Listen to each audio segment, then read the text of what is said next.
In this video, we're sampling single malt Scotch straight from the cask, including rare whiskies aged for up to 50 years, of which some are worth over £100,000 per cask. Join us for this front row private warehouse tour in Scotland.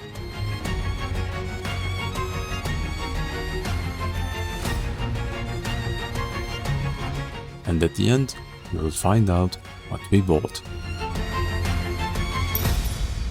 Hello, I'm Yuri from the Whisky Jury. And for those who don't know what I do, I bottle whiskey, rum, cognac and many more, as you can see here.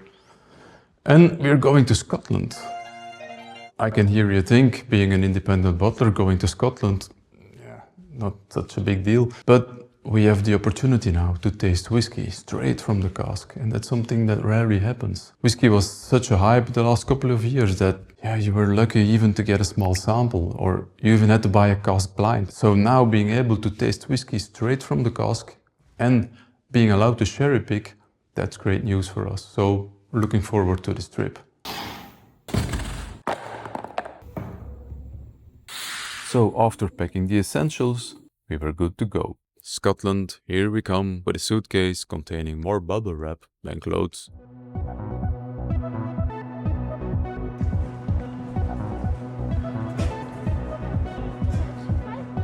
As you can see, it's very busy today, and that's all because there's a strike tomorrow, so better busy today than not being able to fly tomorrow. Let's go, Jeff. I wasn't going alone. Jeff, our sales manager, will be joining me on the trip. By the way, he has a great palate. The advantage of being an early bird like myself is that you have more than enough time to explore the duty-free. Time to check duty-free.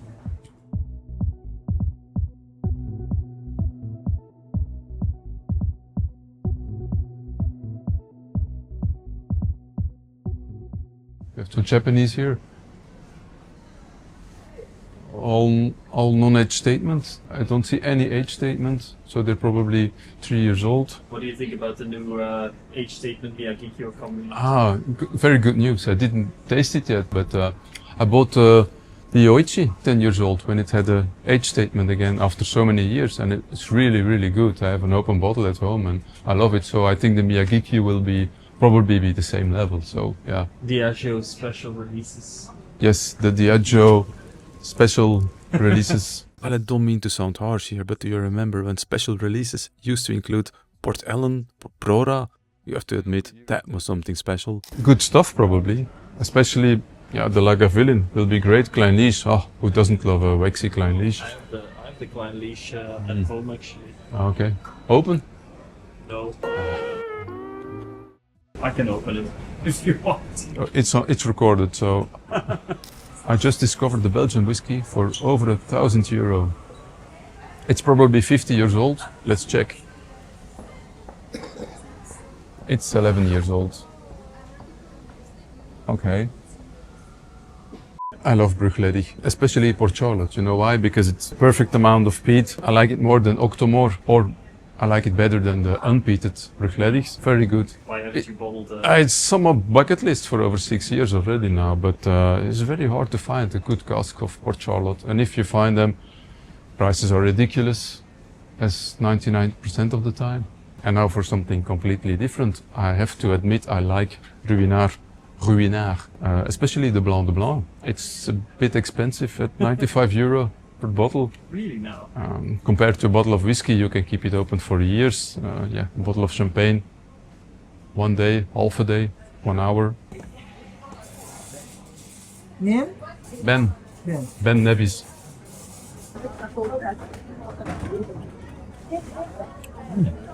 It's a nice Ben Nevis. So after a final coffee, we were ready for takeoff.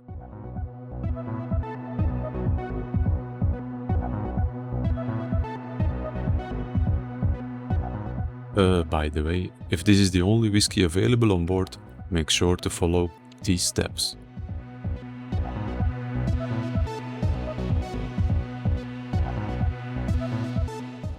We have just arrived in Edinburgh, but we're already on our way to Glasgow, because we had a last-minute opportunity to have a meeting there. So they're expecting us with a bunch of samples, so let's hope we find something interesting at a decent price. You have any idea what they have prepared for us, or like maybe some indications?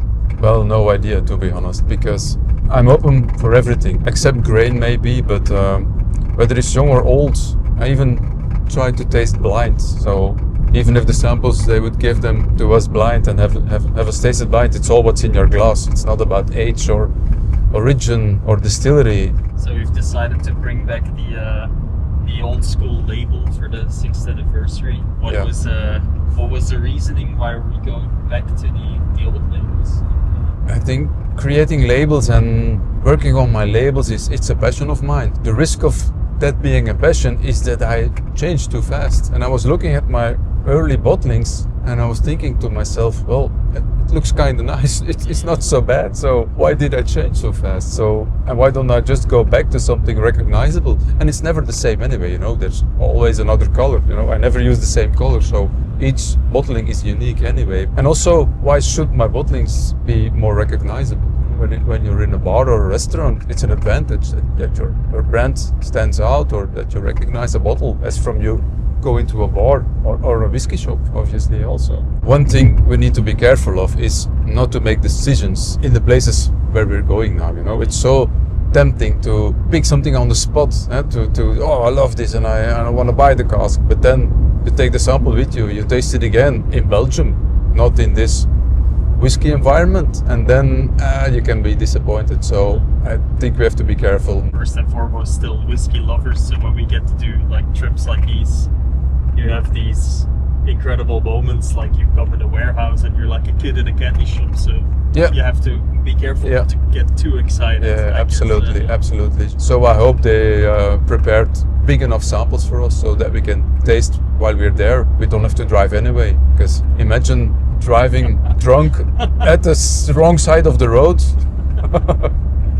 I will never drink and drive anyway, but here it would be even worse, I think. And I said wrong side of the road, of course, for everyone in the UK is the good side of the road.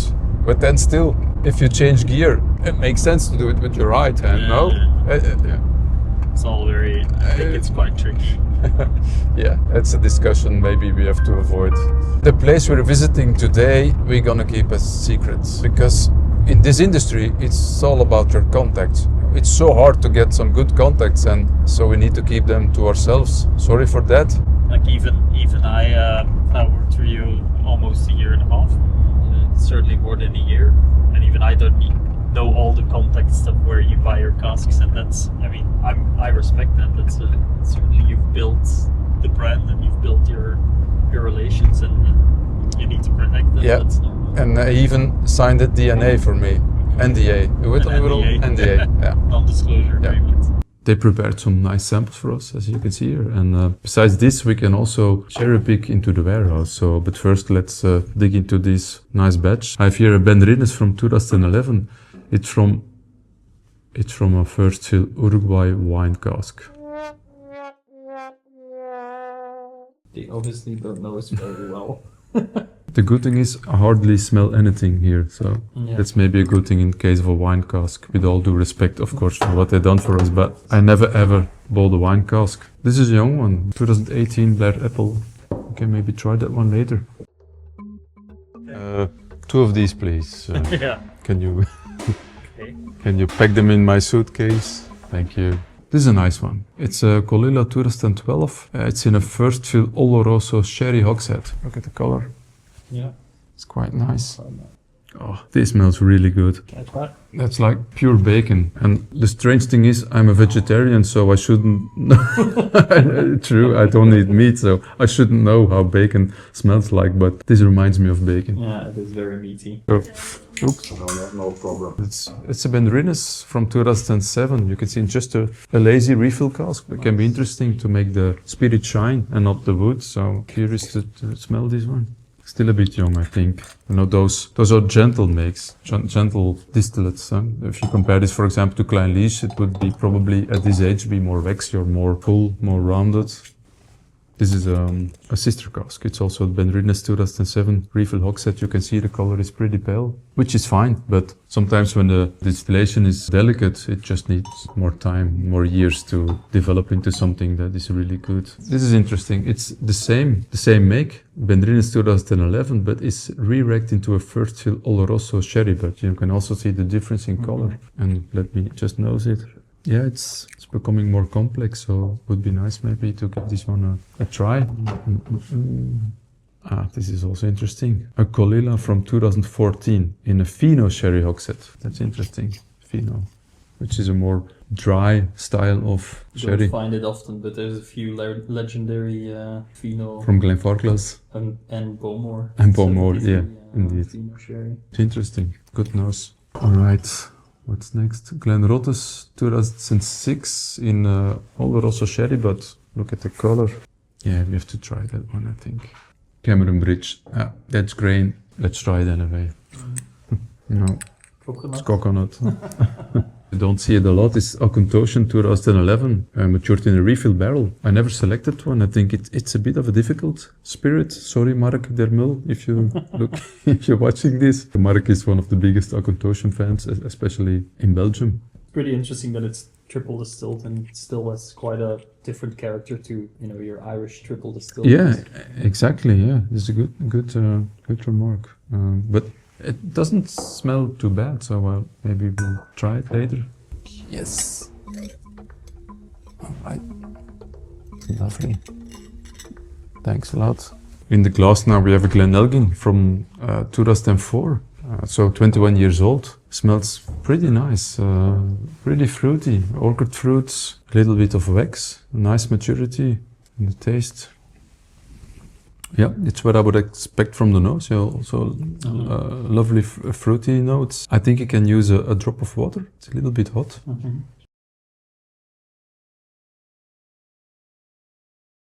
I think the distillates like Glenelgin and Benrinnes, they really need some years to shine. And I think as from 21 years old, things start to change due to oxidization and the cask breeding, and it becomes more interesting and more complex, more fruity.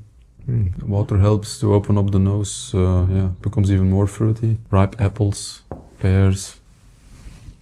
I added too much, it's drawn. I added too much water, yeah. It just needed just a tiny drop, I think, so. But yeah, interesting.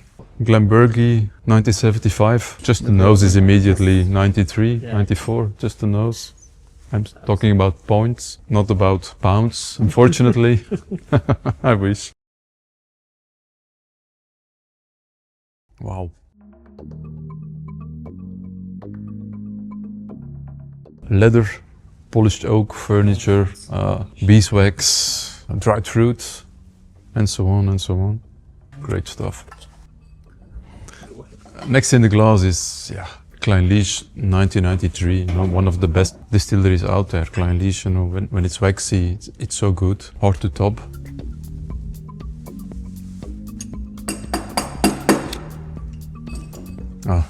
Oh yeah, it's definitely there, the waxiness, the beeswax, it's textbook Clynelish, absolutely, I love it. And the finish, it's like fruit packed into candles, that's how waxy it is. As you can see from the color of the Clynelish, it's not wood driven, it's not cask driven, it's all distillate driven, that's why it's so waxy. If you like this kind of movies, please take a moment to subscribe. It's our very first video here, so we really can use all support. Even though I was surrounded by fantastic casks, such as a 35-year-old Bunnahabhain and the Macallan over 30 years old, some of them valued at hundreds of thousands of pounds per cask, something was bothering me. Bottling such casks could result in bottles that are far too expensive. And that's not what the Whisky Jury stands for. So I wanted to keep my focus on delivering very good value for money. And then, after a satisfying warehouse tour, it was time to eat. We're at restaurant Margo. We would say Margo.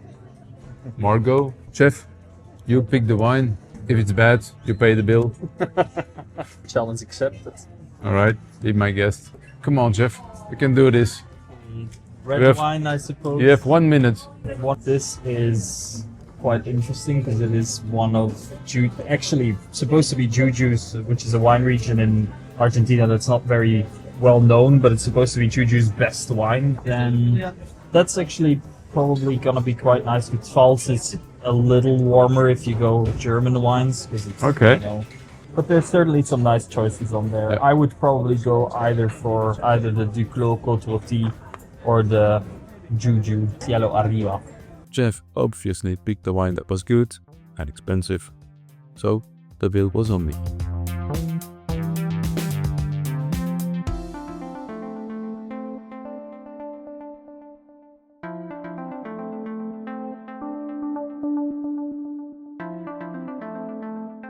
The food was also pretty good, by the way.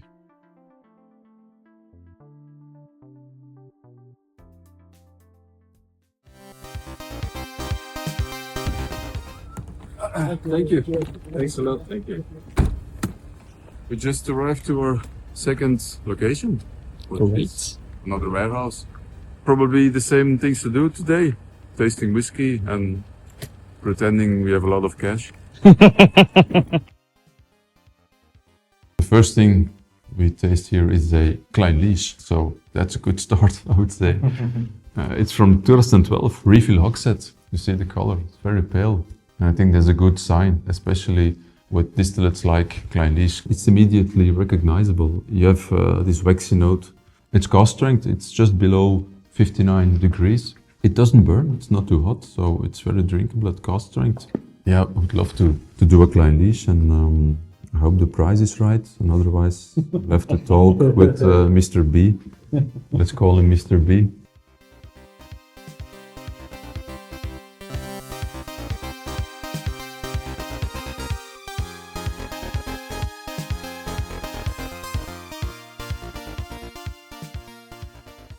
This is a Glendullan sherry butt from 2003. It's something you rarely see. I never bottled a Glendullan. I tasted a few, not a lot. So it will be maybe difficult to tell if it's a good Glendullan or not, because I don't have any a lot of experience tasting Glendullan, but the liquid will speak for itself. The cask strength is 56.6% alcohol. I like the nose, but it's subtle. It's not a sherry bomb, you know. The sherry is subtle. It's you have the dried fruits and all. Second fill, third fill.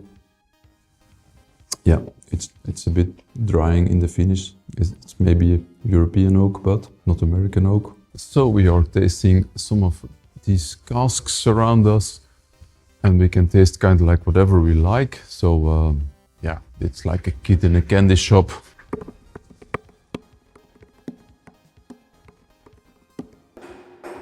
So you hear on the background that they're opening another cask for us right now. So they're taking a sample for us from the Balblair 2014, I think. Cask prices are becoming more attractive, and it was about time. We have seen similar trends in other markets like watches and old-timers, all of which have experienced significant corrections. Obviously still a bit young. There's a nice sweetness to it, still very new makey, a bit harsh, potential. Let's call it potential. Balblair 2014. Okay, the next one. Look at this color. And the funny thing is, it's not even a sherry cask. It's not a port cask. It's just a bourbon cask. So this is actually a Craigellachie from 1994 in a bourbon cask. The cask strength is 48.3%, which is very good drinking strength. You don't need to add water because it's not too high, and it's not too low either. Oh, the nose is reminds me really of old school whiskey. Like a sherry cask from the 70s or so. Although it's not a sherry cask, like you're walking in an antique furniture shop. Oh, the palate is so soft. It is so delicate, gentle, so drinkable. It's 48. It drinks like, I don't know, 43. This is an Arran single cask, peated at 20 ppm. If we bottle it, if we buy it, we have to bottle it as distilled at Locranza distillery. But it's Arran, and it's no secret, so we can say it's Arran. It's 2016, and it's 55.2% alcohol volume. I already added a drop of water and I think it takes water very well. And it's really good. If I would buy and bottle this, I would not bottle it at cask strength.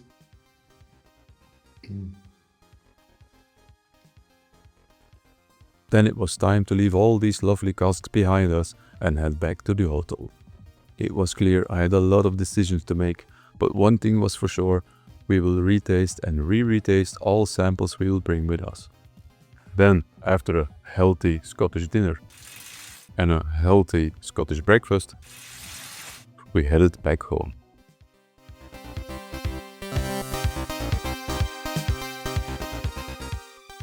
Yep, ours is the last flight showing on the departure display.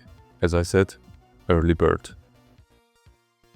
A massive thank you again to both companies for the warm welcome. But now the question, what did we buy? First we tasted them again and again, and finally we went for these two casks. We will probably buy more because there were more good casks. The first one we picked was a 2003 Woodlow, which is Highland Park. Let's try them in a fancy glass. A very old style whiskey with a lovely fruity finish, spectacular. One of the best Highland Parks that I've ever tried. It's still as good as I remember it. And the second one is the best Craigellachie that I've ever tried. It's a single cask from 1994, absolutely spectacular, very drinkable, very approachable, very complex, also an old style whiskey. It keeps on coming, keeps on giving. So, somewhere in 2026, these two will be part of our releases, and I can't wait to share these beauties with you. If the camera wants to. So that's it for now. Thanks for watching. See you in the next video. And if you subscribed, double thanks. And now, bass solo.